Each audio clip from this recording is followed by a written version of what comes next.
Welcome. I'm Liam. I'm very lucky to be joined by my co-host Jen. Hi. We're just going to give people maybe 3 or 4 minutes to trickle in. And in the meantime, why don't you write in the comments there a favorite variation on the game of tag you played as a child. So tag, of course, the game where you run around and try to tag another person by touching their shoulder, and then they're it, and then they have to run around and tag somebody else. Did you play tag as a child? Lots of tag. A special variation of tag? We used to play cartoon tag, where you would tag somebody, and in order to, I think you had to shout out a cartoon character name, and it was either to be unfrozen or to not get tagged. Oh, character tag or something. Yeah. One my favorite variation on tag is, it's called perpetual tag. So everybody is it at the same time.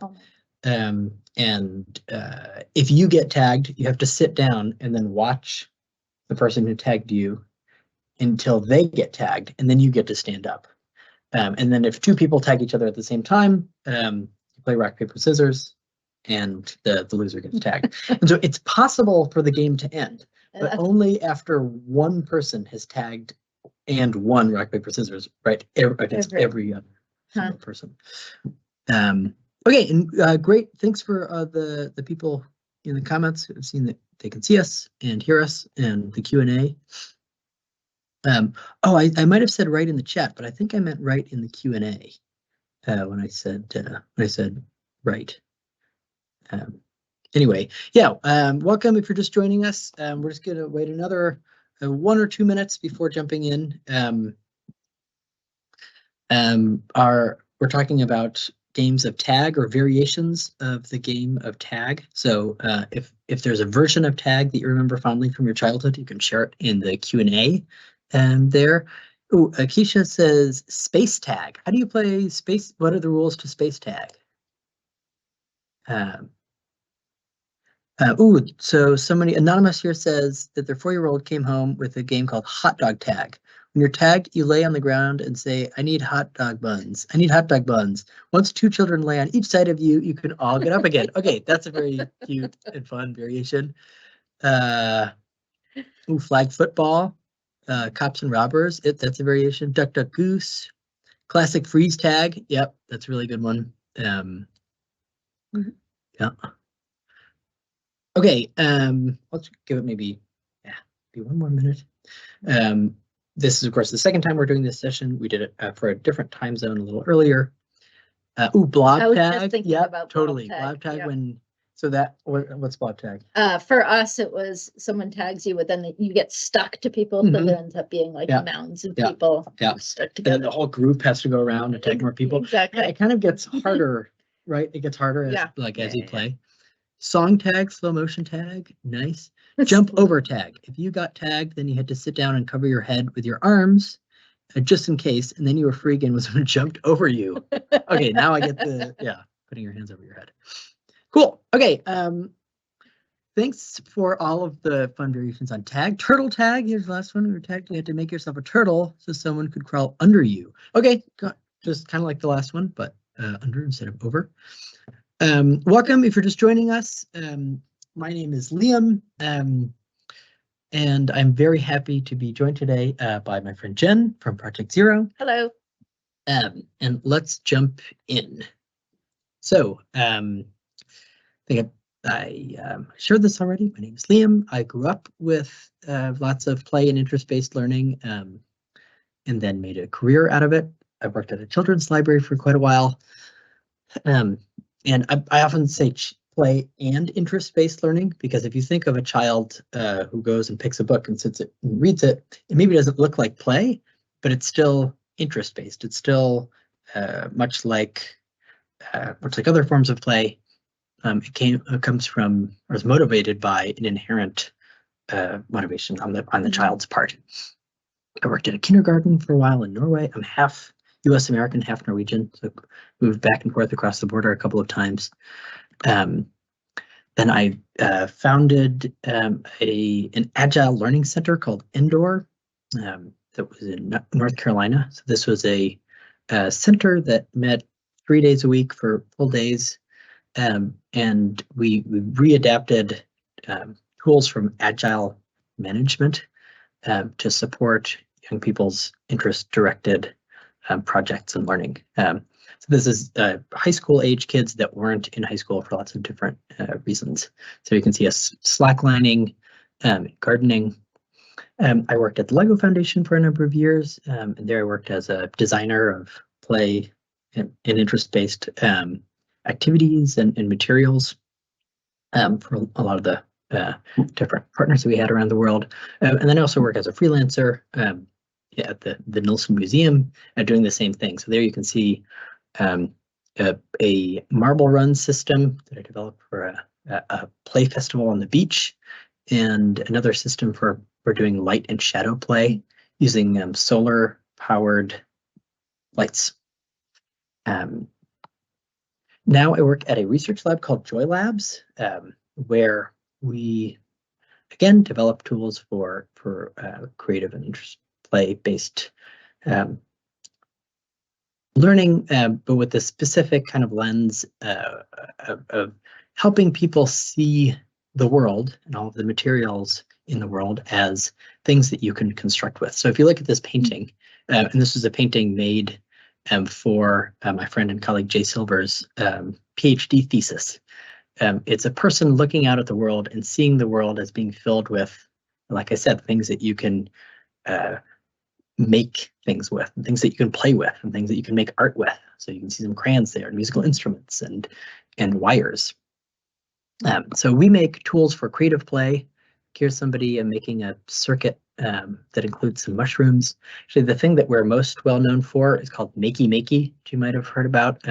It's that little circuit board in the middle of that picture that lets you use the affordances of everyday materials to create keyboard inputs. So bananas contain a little bit of water.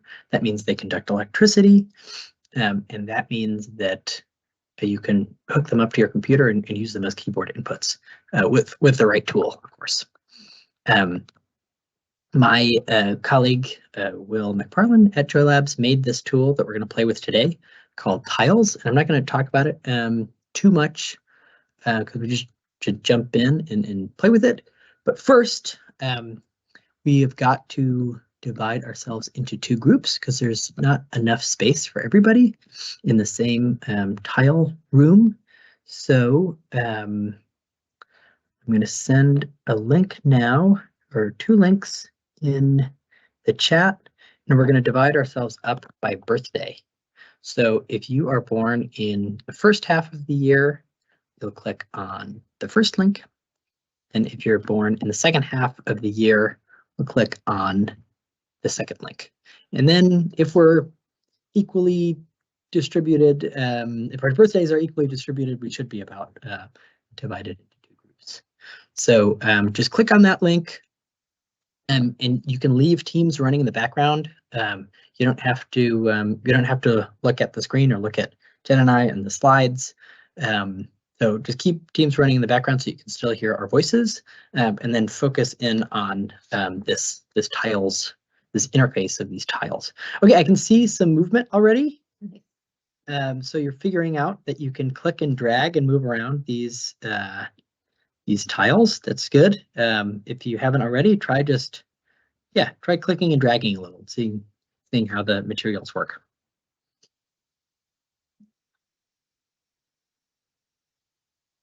Cool.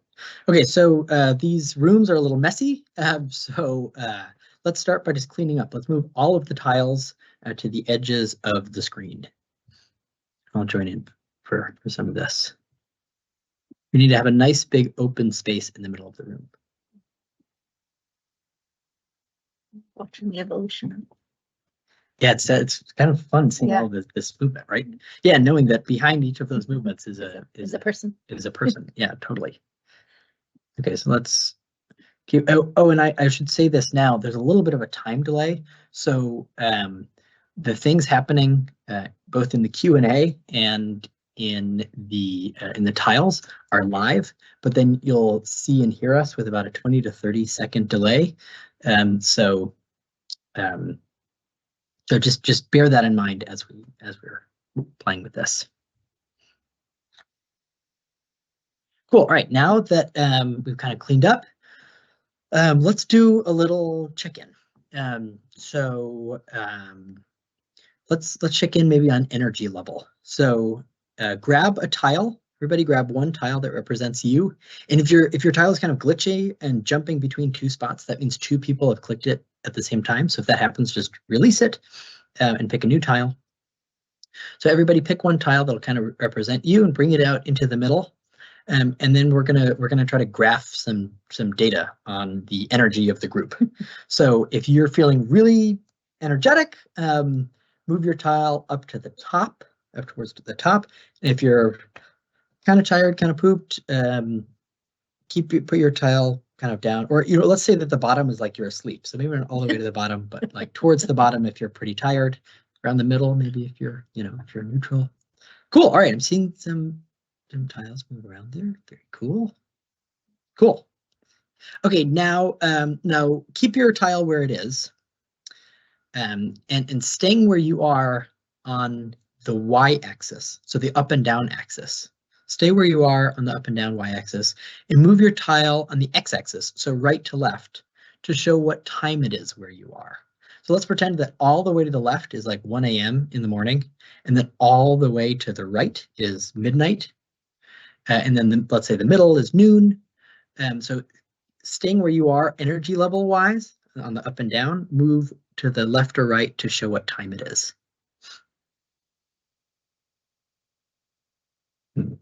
So we can't see it happening live because of the time delay, but I think in a second we'll see the data coming in. Okay, now we just moved on the x-axis, so stay where you are this time on the x-axis, and then let's move up and down to show kind of where you are in the world, or at least where you are in relation to north and south. So let's say that the top of the square is the North Pole, and the middle is the equator, and then the bottom is the South Pole. Just show, and then if we cross-reference that right with the time zones, maybe we'll see a little bit of a map appear. Cool. Cool. It's super interesting to see all these things moving around. Okay, now let's now that we've collected some data, let's play a little bit. So let's group up into pairs. So find one other tile that's active and moving around and pair up next to it. And then let's say that the person on the left moves first and the person on the right kind of mirrors their movement, moves along with them. Try just moving around the board a little bit.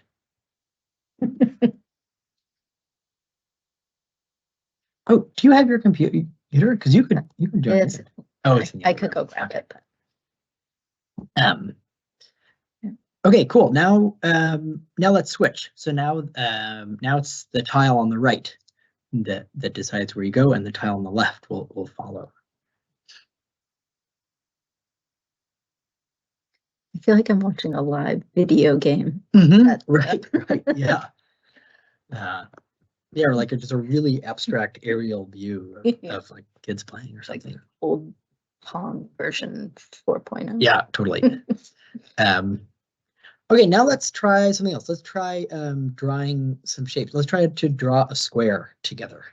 So just using your one tile that represents you, let's try to make one square.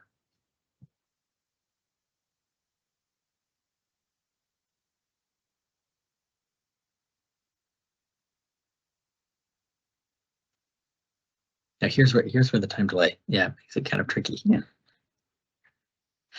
Okay, so now after we've made a square, and I'm just guessing that in 30 seconds time we'll have a square. Let's try making a circle.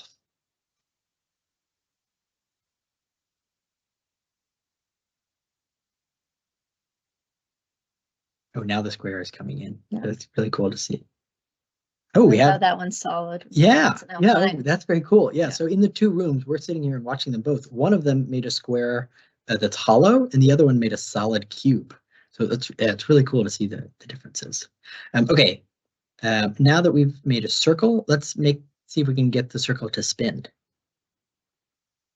Or the whole circle is spinning at the same time.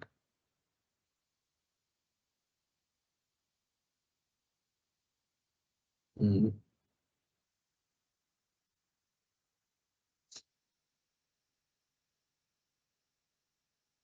Oh, there's kind of like a color wheel thing happening with one of them too. Nice looking circle. Yeah, very nice circle. Yeah.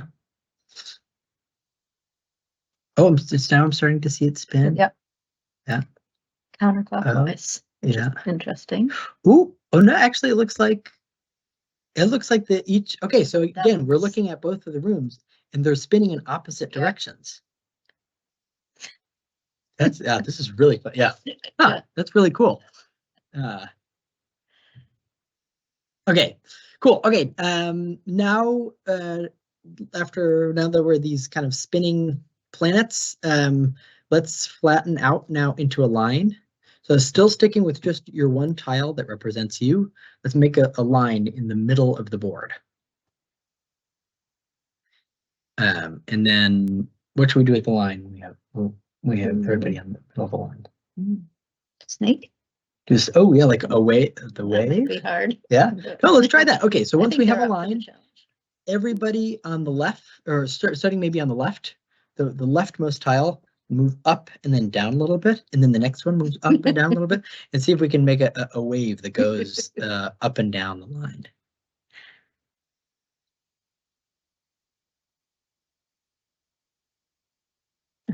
And again.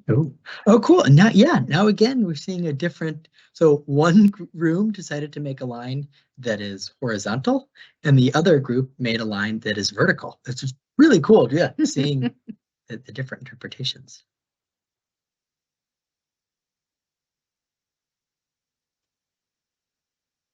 Okay, after doing the wave, now let's split the line up into chunks. So let's make groups of 3 and then do leapfrog. So the tile all the way at the end jumps forward into the start, meaning that there's now a new tile at the end. And then that tile jumps over the rest of the group and goes to the front, and then repeat. Oh, did I explain that? I think so. Yeah. So like leapfrog, like one jumping over the other.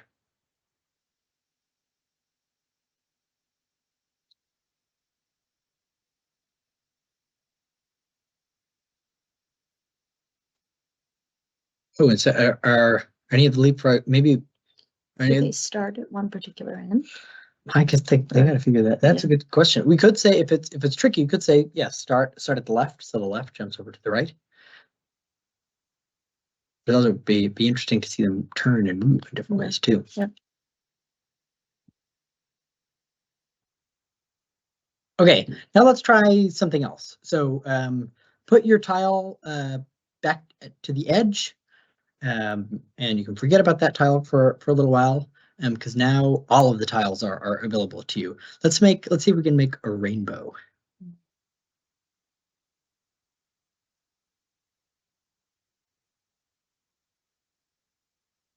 A rainbow using all of the tiles.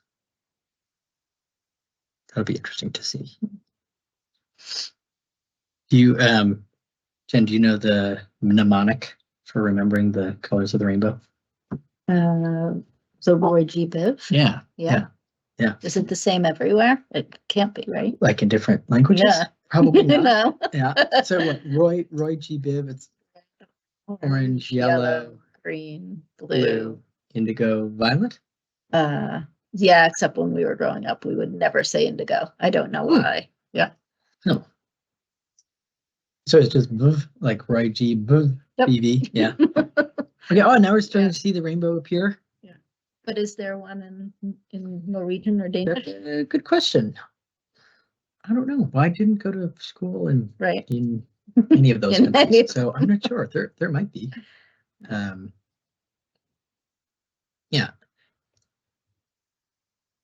One of the things we could ask at the end. It's really super satisfying to see the collaboration and making the rainbow appear.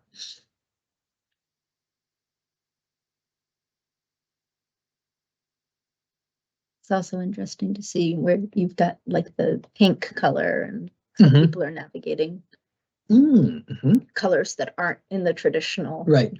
Oh yeah, yeah. I one time saw a rainbow after the sun had set. So I was driving.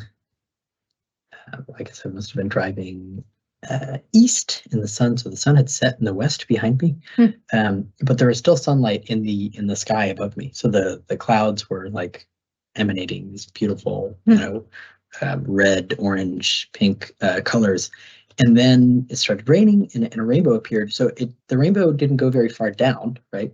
Because we were kind of already in night at that point. But so there was this rainbow that was almost entirely red. Like only the red colors came through. It was beautiful. It was really, really interesting. Okay, wow, those rainbows look fantastic. That's great. Yeah. I'm gonna take a screenshot. Cool. Okay.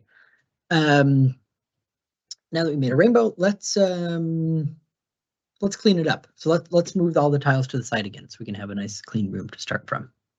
And take a screenshot too if you want. If you want to save this for another time.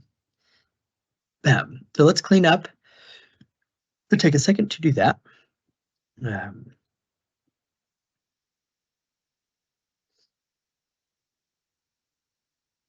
And then once we've cleaned up,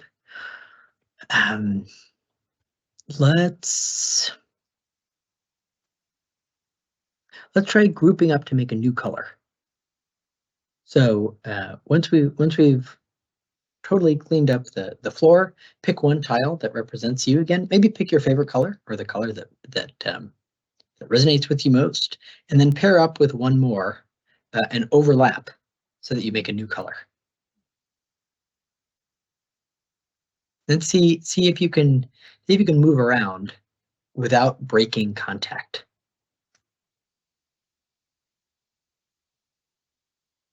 And then maybe join with two others to see if you can make yet another new color.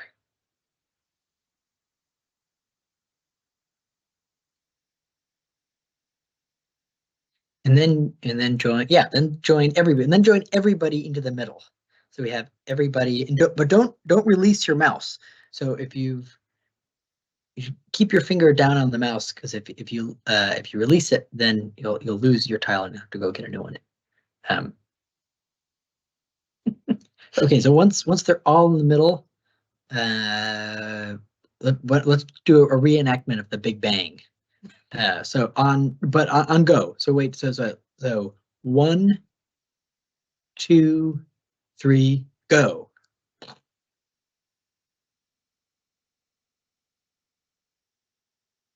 This is here yet again. I'm so excited to see it. The time delay. We can't see it happening yet, but the anticipation. We know it's coming.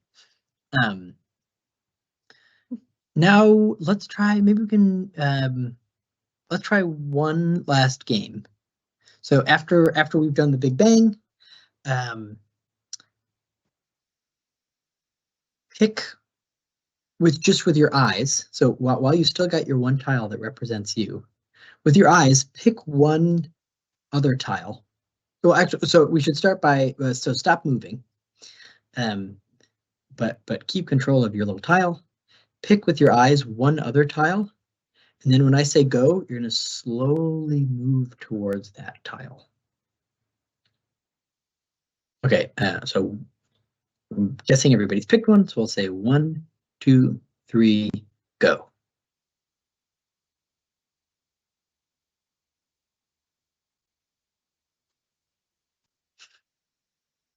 This is this is inspired by a game that I really like to play with a group of people, where instead of picking one person, you actually pick two people, and you try to make an equilateral triangle with yourself and the other person.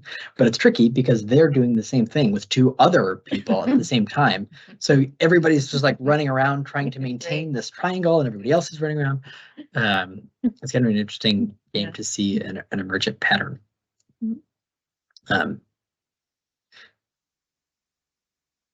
Cool. Okay.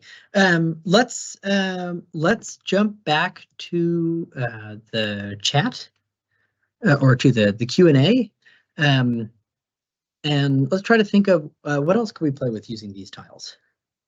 What are some ideas that you have for things that you could do with the group right now? So write those up and send them in, and then we'll try them out.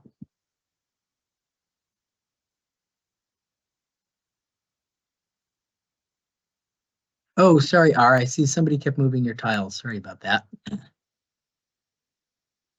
Oh, and Keisha, sorry. Sorry to find another partner there.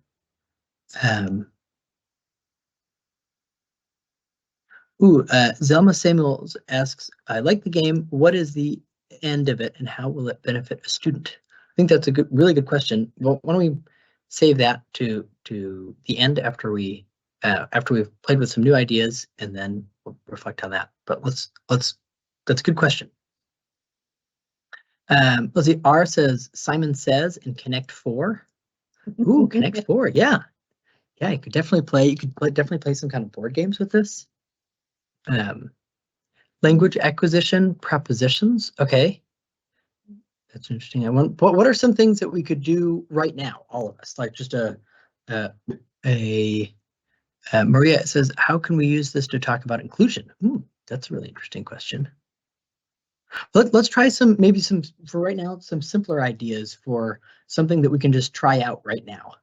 And then I love these bigger ideas. Maybe we can come back to that in like 5 or 6 minutes after we've tried out some of your ideas, and then we can talk about the bigger ideas. Color match. Ooh, that's an interesting one. Mary Kay Clark says, make popcorn. First the pot, then the popcorn. Oh, that's cool. Oh yeah, okay. So like to draw a picture together, and then animate it. See, Liz says we could use it for collaboration to build geometric shapes. Ooh, geometric shapes. Yep, that's another interesting one. Emotions feedback at the end of class. That's interesting. Yep. And so something to note about this is that it's totally anonymous. There's nobody that knows who is controlling what tile. Big football team positions. Nice. Yeah. Patterns, math games, tap out sounds for early literacy, making patterns, write a word. Ooh, cool. Okay, let's try one. Let's try. Why don't we try making? Which idea should we try? Oh, there's lots more. Write a word, forming shapes. We could have some voting system, tic-tac-toe, creating letters and numbers, as a color code game like sequence. Yep. Okay, let's try. Okay, let's try writing a word, but you decide what the word is. So let's go back. Okay, so let's leave teams. Let's go back to your tile room, and let's see if each room can write a word without coordinating what the word is going to be. Tricky. Yeah. This is maybe a tall order. This might not work, but we're just playing around. We're just experimenting. So let's see how it plays out. I have some ideas for what, or I have some guesses for what the words might be. Okay. See, there's some lines taking shape here. Do you have any? Well, we can't say too much. Yeah, but it's really interesting because it's a question of how much the word evolves as it's being built. So you might have an idea in your head, but then you see the first letter, and then that makes you think that maybe it's this word, and so yeah. But well, in the meantime, what did you think of that question we got from? I'm going to scroll up and find it. About how this type of play could benefit students. I think it depends what the prompt is, but certainly working together, collaboration, patience in some ways. Oh wait, we're sort of okay. Okay, we definitely have dog on in the one room, and then we have pop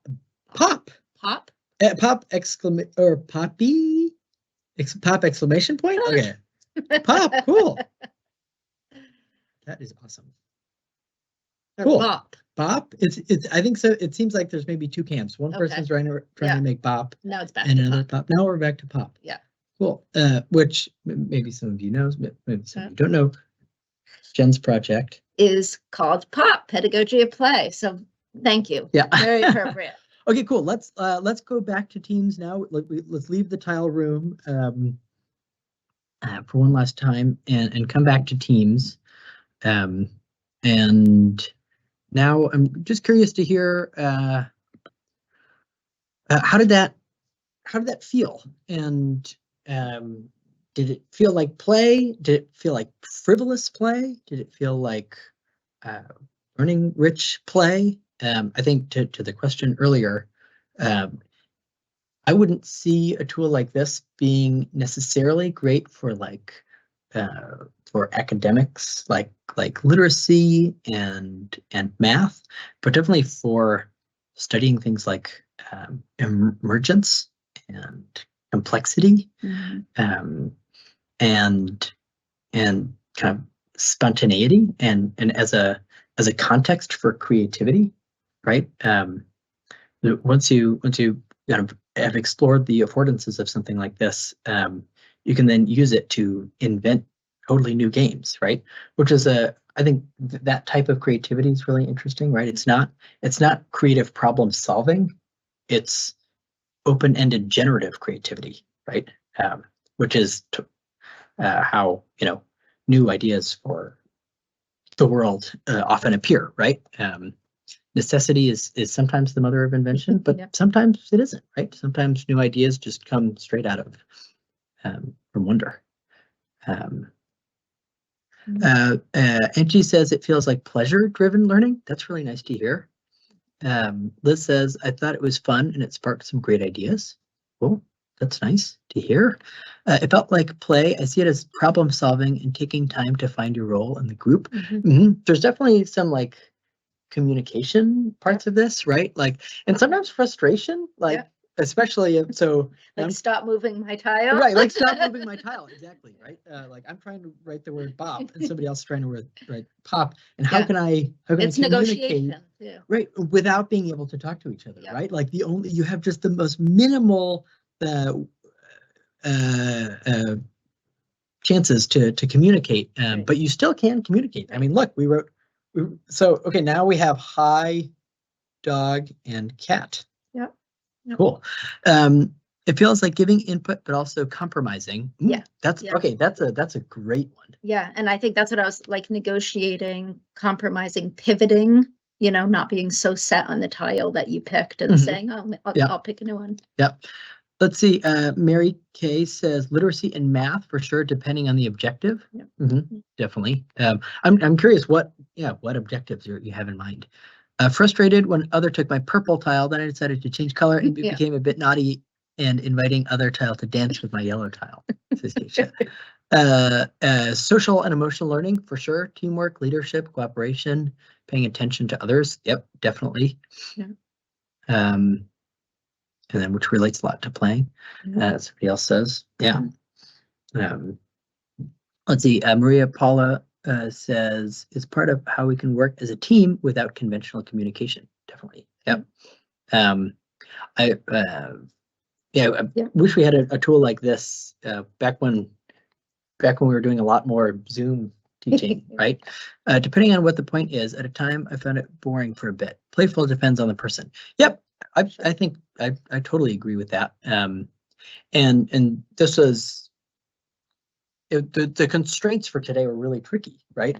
Normally, you'd want to be able to talk and hear each other, and maybe jump to the more emergent part where we're using your ideas instead of just my ideas. It would be nice to get to that much faster. Let's see, Nana says it allows for collaboration, patience, and the importance of working together to reach a common goal. Yep. Be fun to be the instigator and not do what is asked. That's a good one.